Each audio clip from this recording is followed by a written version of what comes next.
In the name of the cosmos. Hi, Venus. Well, we all have to go through our yearly reassess, don't we? This is where we are. Mars is opposing you right now, so he's going to make you frustrated. And Mercury is retrograde in Libra, depositing you. He's fully combust by the sun and under the aspect of Mars and Saturn. So he's not going to give you a real good information, nothing comforting, but he's going to make you really clear. So use this energy wisely. Use it to resculpt your life, to come out shining, the architect of your design. I love you, Venus. Venus moves into the sign of Virgo until November 15th, the place that debilitates her, where she comes into opposition with the retrograde Mars from the sign of Pisces, where she's in an exchange with Mercury in the sign of Libra, who's also retrograde. Welcome to In the Name of the Cosmos. My name is Surya Prakash. I'm a Vedic astrologer, and in today's video we're going to examine this transit of Venus, understand what she's communicating, understanding what she's really going to announce, how she's calculating, and at the end of the video we'll go through sign by sign to see how we can better navigate and integrate her energies through the classrooms of life that she's awakening for each and every one of us.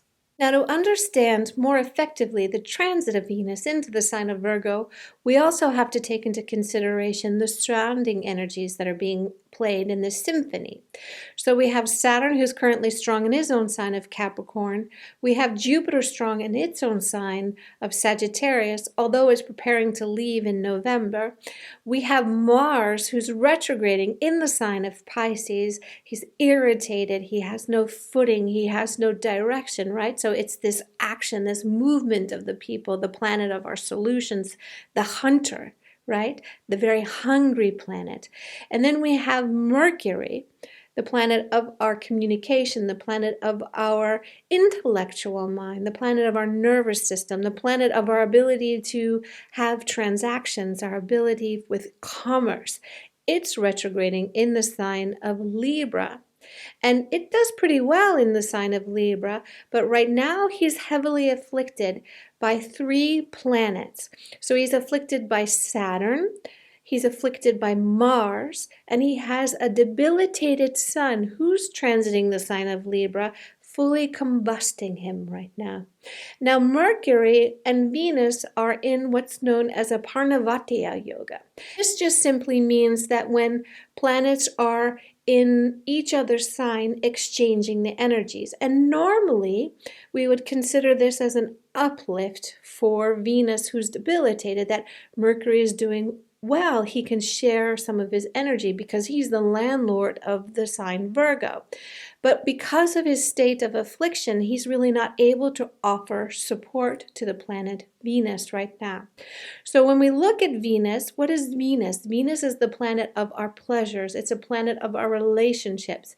It's a planet of our material gains, right? And when we study the planet Venus, Venus is a planet that is very calculating.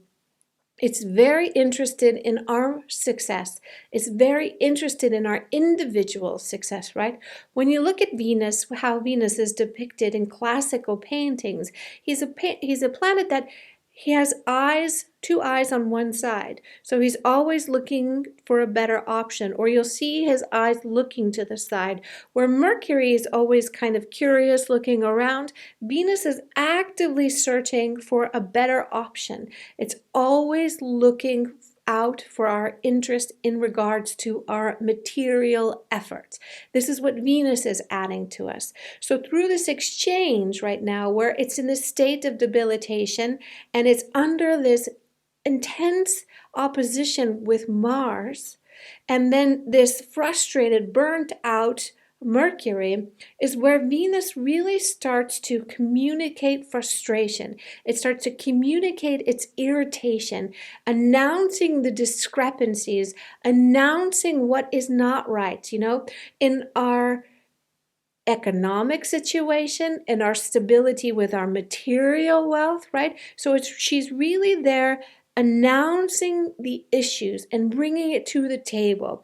It's Venus is a guru planet. It's a teaching planet. It has a lot of power, In the Vedic system, it's also very much known for its healing powers as well. But here she's not able to really give it. Even though Virgo is a sign of the natural healer, here Venus is not able to bring anything in of a resolution. She's really there just announcing discrepancy, feeling very irritated, feeling very unstable.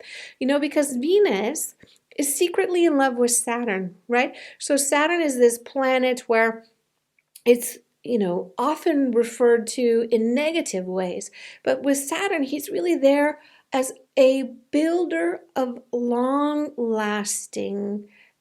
qualifying the things that we want to do, helping to bring us back onto the right track, right? So Venus loves Saturn in this way because Venus really wants stability. It really wants to have something that lasts, something that's reliable. It's really relating to this earth quality. And Saturn is really there building to last. And through this sign of Virgo, she is just irritated. And this is where we can also see on a personal level, where through our communication with our partners and our family and our friends, we can all just kind of spin out and being a little bit negative right now, just complaining, because we're not seeing any relief. We're not seeing like this solution coming. We're just feeling frustrated, just announcing what's wrong. So within our home life, we can really nitpick each other, complain about little things, only focus on what's not working. This you want to be really mindful about, right? Because this is not going to help within our personal relationships, within our interpersonal relationships. We should definitely communicate, as a collective, what we feel is not working and what we feel needs to be improved, but we need to do it constructively. We need to do it not just emotionally, but we need to do it constructively, because Venus is a super calculating planet. And Mercury, who it's in exchange with, even though it's under pressure, this is also a calculating planet. So if we direct our mind, because this is really the point, if we direct our mind, our emotional mind, the moon, and we direct our logical mind, Mercury, connect it with, okay, where we need to make a correction and where we need to make adjustments, rather than focusing on, the glass half full. We need to stay super focused on where we want to go on an individual basis and as a collective basis, right? Otherwise, Venus just spins out here and being super negative, just complaining, like, nah, this isn't working, nah. This is how Venus can really start to announce her frustration.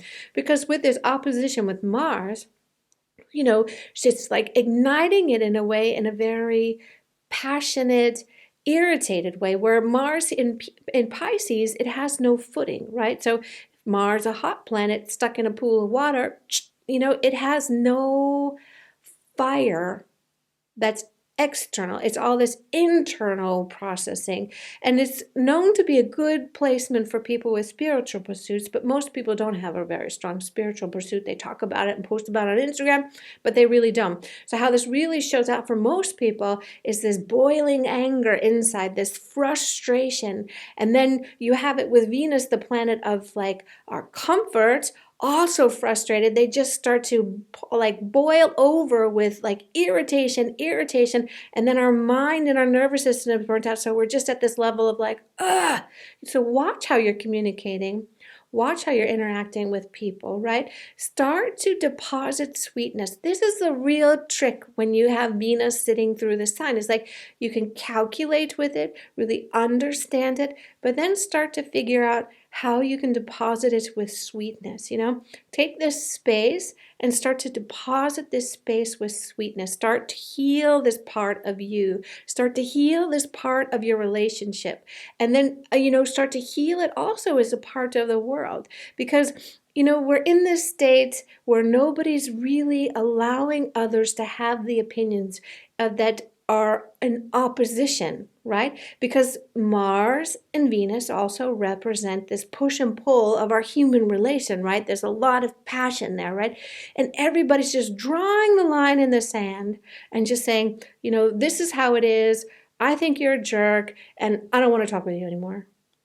This is not a mature way to interact with one another, and it's not a way that we can learn, right? Because if we just lock ourselves into our bubble of our own little opinion and our own little world, we don't have an opportunity to expand, not only in an intellectual way, an emotional way, and in our consciousness, right? So be very mindful of your state of irritation. Be very mindful about how stressed out you are, and then allowing it to overflow into your home environment, into your work environment, because this can make a longer term damage that you may necessarily not necessarily want to have, right? So be very mindful of it, because it's this place of real frustration. With Virgo and Venus, I like it in that, as I mentioned, that Saturn and Venus, they love each other. So Venus is in love with Saturn secretly. And I like this because as a person who is interested in the pursuit of higher states of awareness, it takes us out of this external senses or sensorical pleasures that we all can get really trapped in, because when we die, we're not going to take cookies with us. That's like really the point. We're not going to take that beautiful dress. We're not going to take our favorite shoes, right? So we're constantly with Venus here. It's like this external sensorical pleasures and indulgence. But if we have her in this space where it strips her down, we start to refocus on what's really important. And our relationships with one another are really important. Our soul is really important. And standing up for what is right is really important. So it's not necessarily negative with her here, but she's definitely not feeling the enjoyment of cotton candy land. She's just frustrated. So use it to really strip down, to get really to the real bottom line of you, whether it's your economic state, or if it's your emotional state, or if it's your spiritual state, because this is really what she's bringing, because we have to connect with what is of real value. And we need to do it on a practical level, and we need to do it on an emotional level, and we need to do it on a spiritual level. This is really important just for ourselves and as well for our world, because once we uplift ourselves and put the boots on of Saturn and really start to look at who we are, how we live, how we're really integrating it honestly, like we look at ourselves truly, and then we start to shift it and we start to integrate and become who we really want to be, and become a kinder person, and become a more intelligent person, and become a more compassionate person, we uplift the environment around us, and we allow others to also shift. This is really important, because if we're just in this combative stage in our relationships, in our communication, we don't allow, and it's only really showing the intolerance that we have for ourselves. So for her 22 days, just remember, she's going to be a harsh critic, and if we use this harsh critic to really teach ourselves, right, to really uplift ourselves, to really understand and go in like the CEO of our own life and start to make adjustments that may be tough, that may be hard, that aren't like comfy and soft, we can really come through her transit in a very clear way, because when she goes into the sign of Libra, she'll bring a lot different results. So here it's kind of like she's going through this rebirthing, before she moves in again into a place that's very strong for her. So think about that and consider it.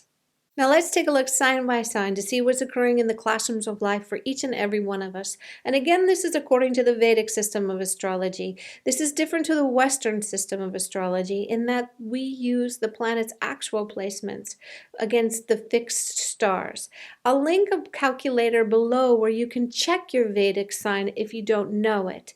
But this is it's a 23, nearly 24 degree difference. So you really first want to check through the calculator and not just calculate your sign back, because it depends on the very degrees of where your planets are and where your ascendant is. So Aries. So for Aries, let's talk about the 6th and 7th classrooms of life for you. Now, Mercury is in your 7th house, and Venus is transiting into your 6th house. And Venus does not do well in the 6th house, right? So 6th house is an upachaya house. It's a house where we really want to work hard, where we have to put in our efforts. It's a place where we want planets who are a little bit more tough, who are a little bit more strong. And Venus is a lazy planet, right? It just wants to enjoy and indulge, and it wants to seek out the comfort, but it's not necessarily working hard for it. So here you want to just take it easy, first with your health, because Venus represents our connective tissues, right? And because Mercury is our nervous system, you really want to take care of your health right now. So just make sure that you are checking in with yourself. If you have any issues, go get yourself checked. Or, just simply change with how you're eating, how you're thinking, move your body. Exercise is a really underrated solution, right? So get out there, move your body, and sweat. It's not a time for making any new agreements or for signing any contracts for you. This you can wait until she moves out of the sign of Virgo on November 15th. It becomes a better time for making contracts for you. Your ruling planet is in your 12th house, so this also adds to some tension and unclarity, so just wait, right? Your ruler will go direct, very soon, so just be patient, take your time, don't sign anything. Taurus, your ruling planet is in its state of debilitation, and you have it transiting your 5th house, and you have Mercury in your 6th house. So you may not feel the most confident right now. You may be rethinking things, but with Venus's 7th aspect to your 11th house, this is actually really good for money. It's really good for partnerships. It's really good for coming together. So even though you may not be feeling confident, not really sure about your direction, you're actually getting good aspects to your 11th house of gains, your 11th house of others with Venus's 7th aspect there. Gemini, this is Mercury is transiting retrograde in your 5th house, and you have Venus debilitated in your 4th house. Here you may be feeling mentally tired, maybe feeling mentally with your ruler retrograde and combust, you may be feeling kind of mentally and physically tired right now. This can cause a lot of arguments within your home front, so do take care. Just wait out for it to move out of Virgo and for Mercury to become free from its retrograde and from the state of combustion, because it's not a good period for you. So my suggestion to you is do things that are actually creative, like do things that are nurturing, because 4th house is home, but it's also our most private self. It's our most private self. It's our inner world, So if you start connecting with this through something that's creative, this can really help you with your state of frustration and your state of irritation and being just tired. Cancer, this is occurring in your 3rd and 4th house. So here you can have arguments with your siblings. You can feel like a lack of courage, like you have a lack of moving forward. So it just can make you very nitpicky, very irritated in your communications with family members and also on your internal dialogue, right? Because cancers tend to be a little too hard on themselves, right? So here what's good is that it's only for a short period. It's only for 22 days. So it's what would be good for you is to examine how your inner dialogue is affecting your ability to move forward, and take this into consideration as a boss rather than an emotional way, but as a boss of yourself, so that you can take better decisions. Because right now you're not feeling very confident, and then you just start to spill it out within the relationships that are closest to you, which is more often siblings than the partner. For Leo, this is occurring in your 2nd and 3rd house. Now, Venus normally is not a great planet for you, Leo, but here it actually does pretty good for you. It does good for money. It does good for financial gains. With this exchange with Mercury and Venus, actually, it does well for you. It's not good for your weight, so watch your weight, right? Actually, you can actually put on weight during the period of our transit here. Maybe you're working too hard, or maybe you're feeling too stressed out, so you're just indulging. So watch your weight here, but it's really all about money for you right now. Somehow there's a real focus on money and financial earnings, but it's a good period for you. Virgo, this is occurring, your ruler is in your second house and Venus is in your first house, and Venus is a good planet for you. So here it actually can help you to soften your relationships, to help you to soften your communication with your relationships right now. The only day that you really want to watch out is for the 24th. The 24th of October is a pretty harsh day for you, Virgo, when I look at your chart. Also, it's also about your material comfort. So actually you'll have gains there. So it's actually quite a good transit for you, Virgo. For Libra. So for Libra, your ruling planet is debilitated in your 12th house, and you have Mercury combust in your first house, and you have a debilitated sun in your first house, and you have most affliction with Saturn pressuring your sign and with Mars pressuring your sign. So right now when I look at your chart, it's really like you are feeling unbalanced and you're feeling a lot of challenges right now. But you just have to wait. It's a short transit because Venus will come home. Your ruler will come home and it will start to juice you up and zhuzh you up. You'll start to feel much better. So just be patient. It's like you feel right now, there's an essence, when I look at your chart, there's an essence of like you are working without reward, kind of like spinning your wheels. Don't give up, keep going, keep doing it, don't give in, right? Because it's all the behind the scenes learning right now. And then when your ruler comes home in 22 days, you'll feel a lot better. For Scorpio, this is affecting your 12th and your 11th house, right? So here this is good for new business partnerships, new connections. It's good for your business right now. And with Venus's aspect to your 5th house, you can actually have a healing with your relationships that may have been challenged, that may have been disturbed, in the last couple of weeks. So it's a good point of coming into healing within your relationships right now. When I look to your chart, your family circle will benefit you a lot. So take comfort with your family and be there to support your family, and you get rewards from her transit there. This is really important for you.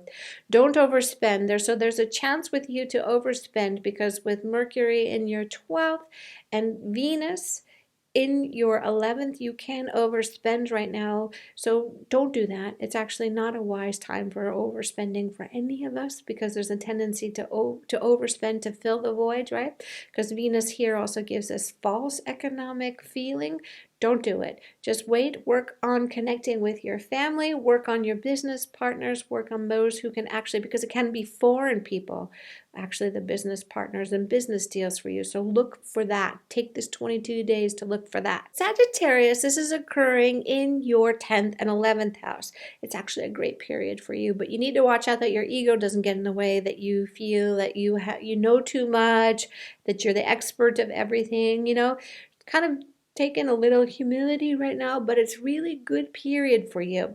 You're feeling a little bit on top, so there was a heavy period of like the weight of all the things that you have to do, but right now it starts to come in and it starts to give you energy like you're getting on top of the hurdle, but you can also be a little egotistical with this, so do watch out.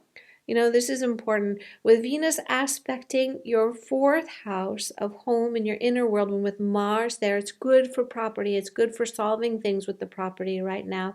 This is very nice for you. Be polite. Don't be egotistical, Sagittarius.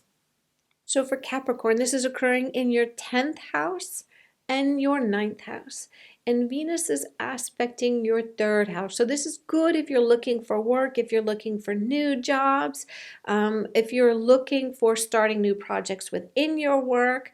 This is actually a good period for you for this. The only thing that you want to watch out for, again, is just watch out for people in your work environment that may not have your best interest. I mentioned this in my previous video, still stands true. But it's good if you're out of work right now and looking for a job for Capricorn. This is a good time for you to really get your CV out there, to put yourself out there, and to find a job. So this is good for your transit there. Aquarius, this is occurring in your 8th and 9th house. So Venus is transiting your 8th house, and Mercury, the planet it's exchanging with, is occurring in your 9th house, and Venus is aspecting your 2nd house, and Mars is currently transiting your 2nd house. So here you can actually feel happy from unexpected money that comes in. So unexpected gains can come in right now with Venus transiting into your 8th house, but you still feel a little melancholy. You still feel a little bit unsatisfied. Again, take this energy to direct yourself, to really kind of chisel away and use your self-critic into an effective sculptor, an effective sculptor to change your life. This is really it. This is really important for you, and not allow this like feeling kind of negative and downward to get you down. Use it to really sculpt yourself, because Aquarians are just, they're iconoclastic and they're independent. So take this energy and really use your creativity to really chisel you. But there's good unexpected gains that's coming to you, and from the 15th onward, it's much better when Venus goes into your 9th house. You'll feel much more connected, and you'll have a good push with finances. Pisces, this is occurring in your 7th and 8th house, and Venus is aspecting your ascendant, and you have Mars in your ascendant, and Saturn is on your ascendant, so you're also under pressure. It can be a real challenging time within your relationships. Relationships can end, or you can come to kind of this communication with your partner about what is the state of affairs, kind of like I spoke about earlier, like the bottom line is the bottom line, where you're just not negotiable. And sometimes this bitterness that we have to swallow actually brings us into a state of healing. You know, this winds of change help us find our true direction. So don't feel lost, don't feel overwhelmed. It's a good moment to really communicate about what it is where you need shifts, where you need changes, where you need to make a very concrete understanding about how you're feeling with your partnerships and the direction that things are moving. I thank you very much for joining me in my video today. Please like and subscribe. I appreciate all my new subscribers. I wish you the most beautiful blessings with this transit of Venus into the sign of Virgo. Use it to sculpt yourself. Use it to really reshape your destiny and come clear with what your bottom line is. I look forward to seeing you in my next video. Saturn.